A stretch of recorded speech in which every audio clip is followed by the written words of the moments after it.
Comment pirater Windows Phone 8, la nouvelle version de Yahoo Mail, l'année 2012 vue par Twitter? Et la question du jour, c'est pour quand Shazam pour reconnaître les films et les séries en France? Salut à tous, nous sommes le 12-12-12 et c'est Fresh News. C'est parti. This is funky fresh. This is funky fresh. This is funky fresh. This is funky fresh.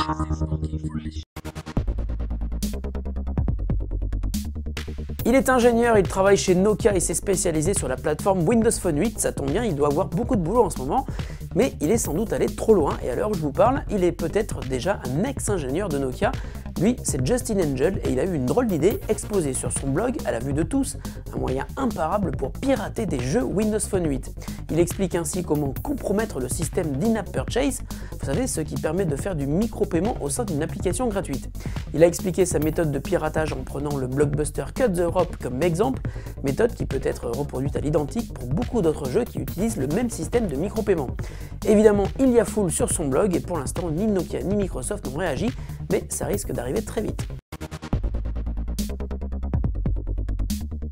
L'email est une des formes de communication les plus basiques et nous l'utilisons au quotidien.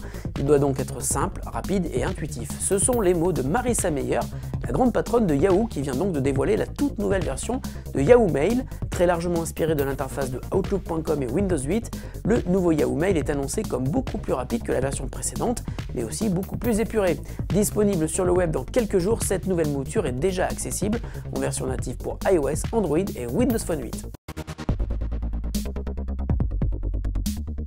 Nous approchons de la fin de l'année propice à tous les récapitulatifs en tout genre sur les 12 mois écoulés. Twitter vient donc de dévoiler sa rétrospective 2012 avec le lancement d'un mini-site dédié. Vous y retrouverez par exemple les mini-messages marquants de l'année, dont le désormais fameux For More Years publié par Obama lors de sa réélection. Ce tweet étant désormais le message le plus relayé de l'histoire avec plus de 800 000 retweets. Parmi les mots les plus populaires cités sur le réseau de microblogging, c'est aussi sans surprise iPhone, iPad et Instagram qui sont les plus populaires. Pour la France, les événements les plus marquants de l'année sur Twitter ont été ceux liés au football comme l'Euro 2012, à la télévision comme Secret Story et à la politique avec l'élection de François Hollande. Toute la rétrospective est à découvrir dès aujourd'hui sur le site 2012.twitter.com. La question du jour nous vient de Andri14 qui nous pose une très bonne question, et sinon c'est pour quand la version de Shazam pour reconnaître les films et les séries en France?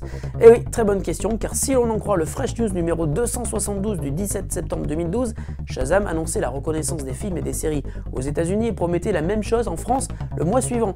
Là, nous sommes en décembre et toujours rien. Ah si, Shazam est capable de reconnaître les pubs SFR à la télé. Mais à part ça, rien du tout. Donc on attend aussi.